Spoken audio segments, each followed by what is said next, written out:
Here we go. DC Sports Huddle. Of course, it is sponsored by MGM National Harbor. For the latest in Washington sports, visit MGM National Harbor and experience really a sports fan's paradise. Rob Woodfork, Dave Preston, George Wallace. Here we go. We'll start with the Wizards. First of all, the draft pick, Johnny Davis. We were talking about this last week with David Aldridge. They got the best player available. But now there's other moves that are going to be made in the summer. I don't think they're done, but today announcing, of course, Adrian Wojnarowski from ESPN reporting it, because I don't think Adam Silver is the commissioner anymore. I think everything goes through Adrian first, and then he announces it. That's the way it happens on draft night.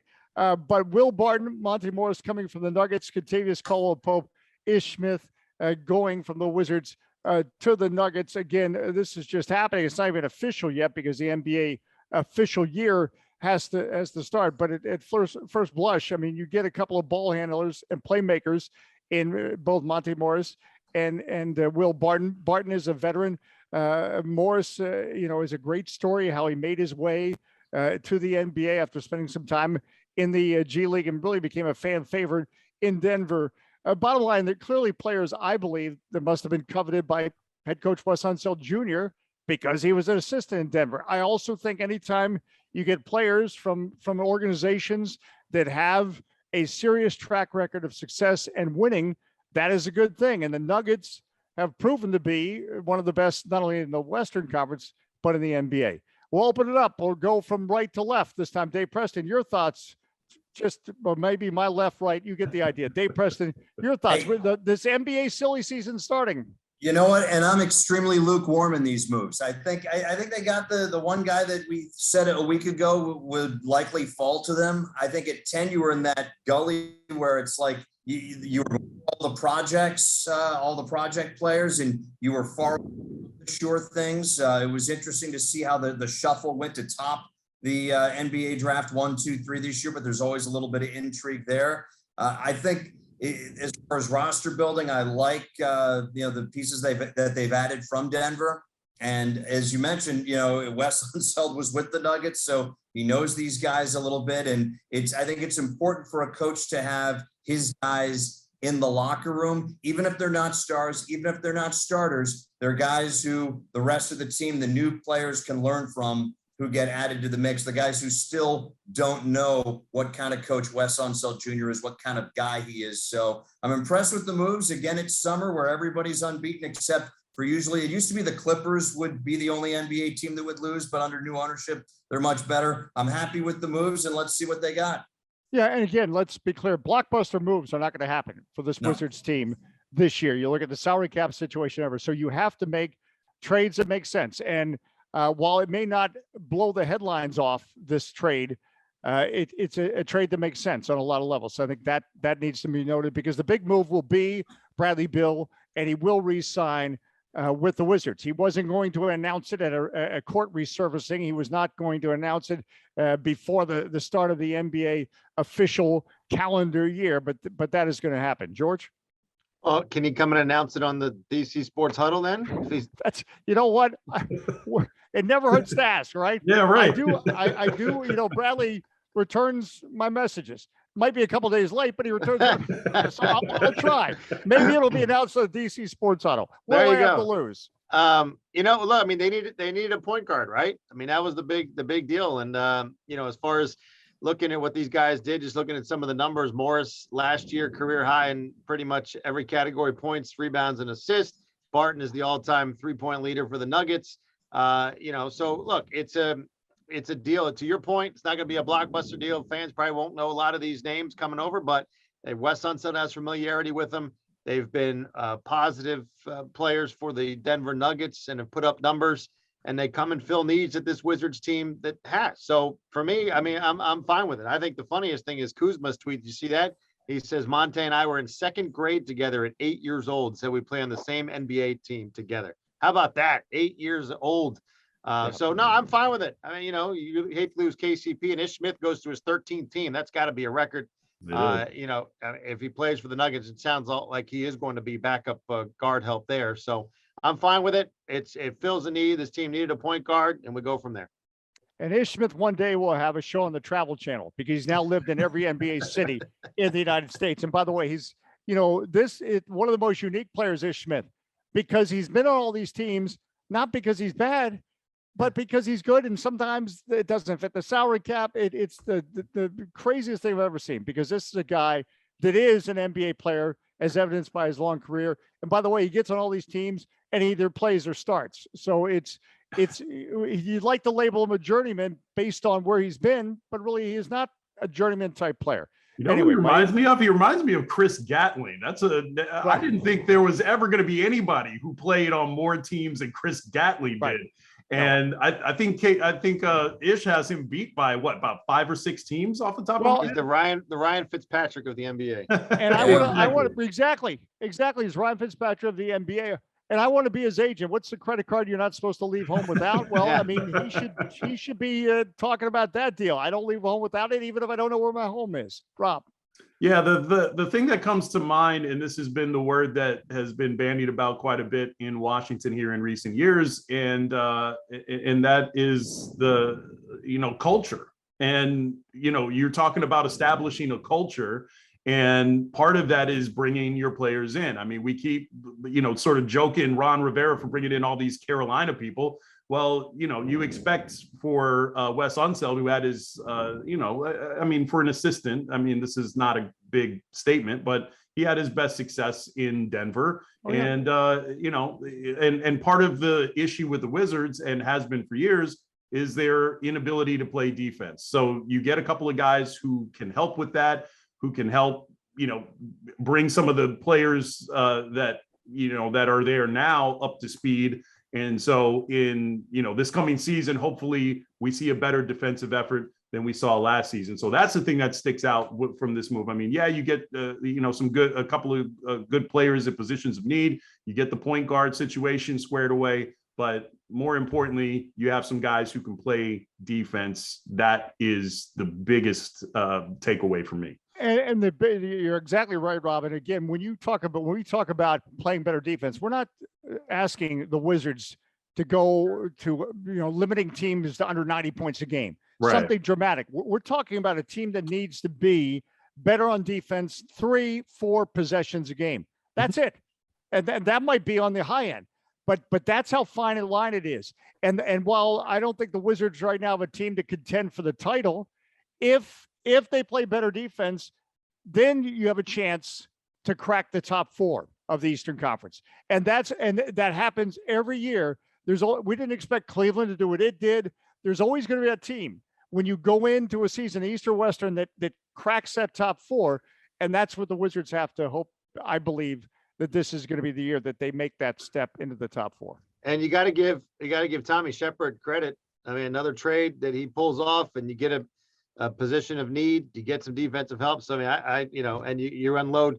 Yeah, you don't want to lose KCP and Ish Smith. We talked about his value, but for me, they didn't lose any of the young guys. They didn't They didn't lose any of the young guys, and I think that's the big takeaway. Yeah. You didn't have to give up Rui. You didn't have to give up Avdia. I know how excited Dave is about those 2 guys in particular. So that to me is the biggest win of all. Is you got what you were looking for without having to give up one of these players that ends up being a star elsewhere, and the list goes on. I don't even want to start the list. But on the lines of defense, I'm telling you, look at Denny Avdia, and people say, well, I don't want to talk about his offense. It's his defense. He has been asked to guard guys named Giannis and people of that ilk, and he's done very well. And he can guard 4 positions, and he thinks he can guard the center position, depending on who that center is. So Denny Avdia is definitely a prospect that, and all these prospects, that's a key point. The Wizards, to make this deal, did not have to give up any of their young prospects. And look, Kentavious Caldwell-Pope is a very good professional, but they still have on this team good professionals. And quite frankly, you still have your core. Kyle Kuzma is part of the core. Bradley Beal, obviously, is part of the core. Again, I'll say it again, he's going to re-sign. So maybe we haven't heard it here yet. No, it's going to be on the DC Sports Huddle. But, this is the kind of smart, moves that Tommy Shepard's going to have to make. We're not going to be talking about a blockbuster deal. All right, Washington Commanders, 3 years, Terry McLaurin, $28 million bonus. Dave Preston, this is a no-brainer, right? This had to happen. They couldn't have screwed this up. It was the move they needed to make. It was the move they had to make. It was the move that I thought that they would announce at some point in time when all the shenanigans from Congress, were just to distract that. But it's what they needed to do. This guy has led the team in catches and receiving yards in each of his 3 years with the club. He has done so under less than ideal circumstances. 8 different starting quarterbacks, of more than a few of which are out of the league at this point in time. So credit to Terry for playing well over the last 3 years. He has earned this deal, and the team has earned the goodwill of not getting him on that treadmill where they have to franchise him, and then it winds up becoming an annual thing like Brandon Sheriff or Kirk Cousins, where we get to see talent leave Ashburn. And just hearing him talk from his rookie season, he's done very well with the numbers. But just hearing him talk, I had a gut feeling then this guy should and will be the face of the franchise. Rob Woodfork, we couldn't screw this up, right? So it's right. There's no downside. First of all, I don't presume to believe that this Washington franchise is immune from screwing anything up, no matter how easy it is. So this. If they ended up having to franchise tag him, that would have been, there would have been pitchforks and torches outside of Ashburn if that would have gone down. But no, I think it's good that they got the deal done just so we eliminate the narrative. I think the first thing that caught my eye is that it's only a 3-year deal. And if somebody's the face of your franchise, you want to make a statement, even if it's with dummy years on the back end that don't amount to anything, because we see NFL contracts all the time. The go-to example here is Von Miller signing, what was it, a 6-year, $120 million deal in Buffalo at age 33. He's not going to see the back end of that. No, you're right. I would have, and Washington fans should be glad I'm not the GM of anything, but I would have made sure that it's a 5-year deal. So you make the announcement basically that this is our guy. He's the face of our franchise, and we're going to be moving forward with him. He's not going to wear another uniform. 3 years sort of says, it's good for the player because he's going to be able to cash in again before he turns 30 years old. And that's kind of like where receivers and running backs and all those guys kind of fall off a cliff. So he's got a chance to cash in again if he's still one of the elites in terms of contested catches like he is right now, if he's still putting up 1,000-yard seasons and all of that. So for him, very good. For the team, you always have to pay attention to when they release this information. Right at the time when Snyder is thumbing his nose at congressional subpoenas and so forth, like quick, re-sign Terry, 3 years, who cares? Throw a bag of money his way. So it's hard not to look at it through that lens. You had to get it done. They got it done. So give them credit for that. I just would have made sure that it was a more substantive deal that makes that, that announcement that he's our guy forever.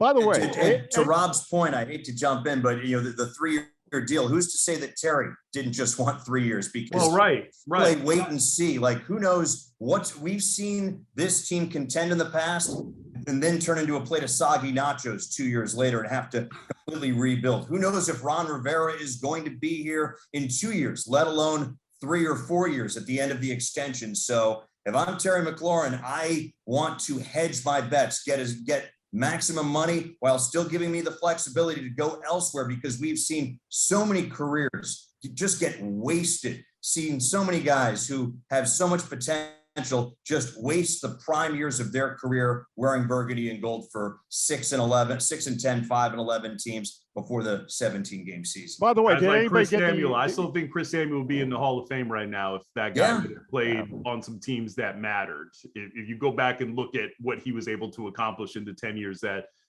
he was here. But yes, that was the other aspect of the 3-year deal, was maybe this is Terry McLaurin saying, hey, Washington, you got 3 years to figure this thing out. And if we're still, on Capitol Hill trying to get the owner out, then, I'm going to take my talents elsewhere. Or if I have 8 different more quarterbacks throwing me passes over the next 3 years, it gives him an opportunity to still have a career on the back end of it, if Washington still can't get out of its own way. All right, you mentioned Capitol Hill. Anybody take a guess on Roger Goodell's blood pressure level as he was facing a subpoena and having to testify? Is there any doubt?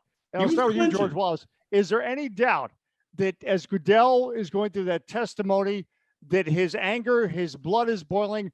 The NFL, you don't tarnish the badge. They have to control the narrative. They don't want the Senate and the House of Representatives controlling the narrative. This is not how the NFL works as a dictatorship. It needs to control the narrative. So is there any doubt, George Wallace, behind the scenes, the NFL and some of the owners have to be saying to Goodell, how do we get this guy out of here? That has to be happening right now. I think it is. I mean, it has to. But here's the other thing. It's like, if it doesn't, then that means Goodell's basically like, look, if the owners don't have a problem with him, I don't have a problem with him. I think it's sad, but I think that's just where it's coming. He works for them. But don't you think the owners have a problem with, or maybe they don't want, they're worried about their own glass houses? I do think they have a problem with it. From everything you hear and all the things, he's not well liked. I think that's factual. But the fact that other owners don't want anybody creeping around their closets either, I think that's part of the deal. They could start uncovering things for them too. If you all of a sudden you turn in Dan, and then Dan starts light matches everywhere. I mean, I think that's just the way it is. Do I think they want him out? Absolutely. Do I think that if it comes out that this other investigation and he was taking money off the top from this visiting ticket fees and all this other stuff, if you start messing with their money, I think that's a no-brainer. I think that's that game over there. But then again, are other owners doing the same thing? We have no idea. So it's a slippery slope. But for Goodell, I think he definitely wants him out. I think the fact that he has to go and deal with this right now instead of talking about the upcoming NFL season. You still got the Deshaun Watson thing that he's dealing with as well. So all is not well in NFL land right now, and for Roger Goodell. But that Snyder thing, I don't know, guys. I have no idea where this is heading. I don't think Dan has any intention of showing up and answering questions, Congress. But where this ends, I don't know. But it's definitely not. It's definitely far from over. He's going to get removed. It's just a matter of when it happens, because the NFL, and I have some personal experience with this, so I can speak to this, but sometimes you have to live with something really difficult for a few years, because it's easier to do that than to go through the messy divorce. So there's going to come a time, though, where that divorce absolutely has to happen. There's going to be a watershed moment where it just doesn't make sense for anybody to continue on. And so it will happen.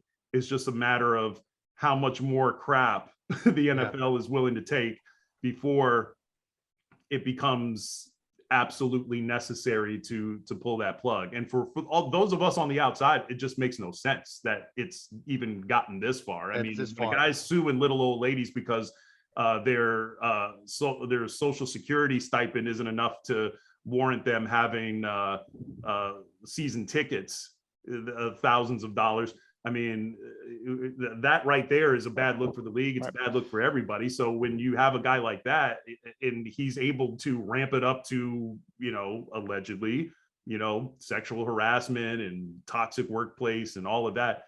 I mean, if this hasn't done it, I don't know what does, but it's just a matter of when they put their foot down on this. All right. Message to our younger viewers, go to law school, because there'll always be plenty of work in sports. Audible, the line of scrimmage quickly. Dave Preston, you're audible. What a run recently for the Nationals rotation. They've had an ERA under 2, I think, in their last 10 appearances. Even Patrick Corbin shined well earlier this week. He's had a nightmare of a 2022. 12 strikeouts Tuesday night in a victory. That was my game to miss this week in the Nats notebook. But the game to watch, in my opinion, this week is Josiah Gray. He pitches Saturday against the Marlins. He's had a fantastic season, team high 6 wins, and his ERA is just a little over 1. If you're going to go to the ballpark 1 out of every 5 days, go to the ballpark to see Josiah Gray pitch. The youngster can hurl it. George Wallace, audible. I was going to go with the Nationals as well. For a team that's really as bad as they are, it's been fun to watch the last few days and actually getting some hitting and watching these guys contribute, and especially the pitching staff as well. I mean, Patrick Corbin, David Martinez talking about that's 2019 Patrick Corbin, 12 strikeouts, the career high. If you get that every 5 days, that's fun. You can't really count on it, but I will give them credit. I mean, this is a team that, we've talked about how bad they've been at times, but they really don't ever quit, and you get clutch hits lately in 8th and 9th innings, and they're playing some pretty good baseball as of late.